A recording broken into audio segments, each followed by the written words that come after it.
Hi, Erica Brown here with our Leadership Book Corner. And today's book is by Stephen M. R. Covey. There's a whole bunch of Coveys out there thinking about leadership.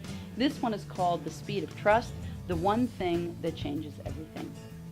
A lot of times people discuss why leaders work from a position of scarcity. There's not an abundance mentality. There's a sense that no one else can do it as well as I can do it. We have another word for that. We call it micromanaging.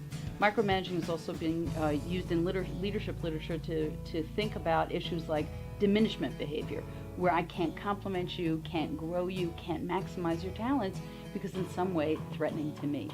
Micromanagement and resolving micromanaging issues really comes from wanting too much control because you don't trust another person. So we really want to dig deep into the roots of micromanagement and control and think about where your levels of trust are.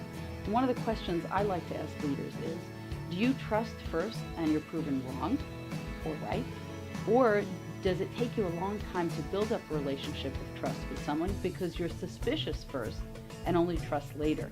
And what would actually be a more effective leadership behavior?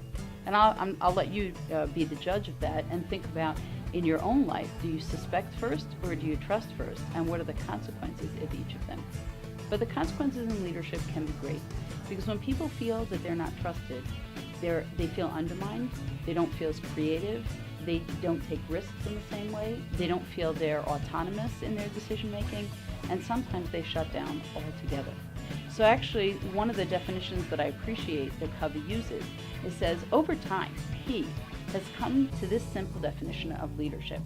Quote, leadership is getting results in a way that inspires trust. You can get results as a leader that don't inspire trust, and those results generally will tend to be short-term.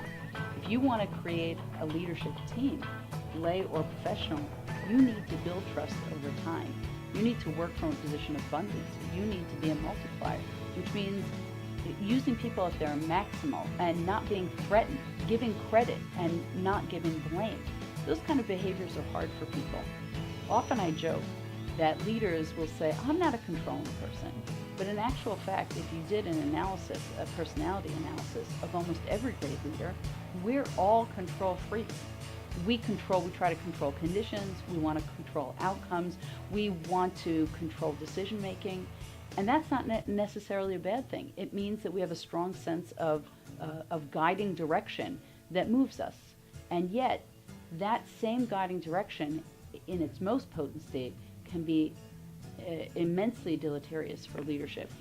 And I wanted to focus on something that this author says about trust. Trust is a function of two things, character and competence. Character includes your integrity, your motive, your intent with people. Competence includes your capabilities, your skills, your results, your track record, and both are vital. So if I want to be a person of trust, it's not only being a person who has good values and values integrity and I'm honest with the people with whom I work. It also means that I'm competent at what I do, that I show up on time, that I keep my promises and I keep my word. In fact, one of the things that most taxes what he calls a trust account between people is the failure to keep up with our commitments. What happens when we do this time after time?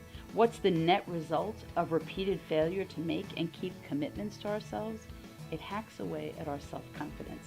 Not only do we lose trust in our ability to make and keep commitments, we fail to project the personal strength of character that inspires trust. We may try to borrow strength from position or association, but it's not real. It's not ours. And people know it. People know when you're not trustworthy. People know when you say, oh, next time I really mean it. I'm really not going to be late. I'm really going to be here when you need me. I'm really going to be at that meeting. And then you don't show up, and it taxes the trust account.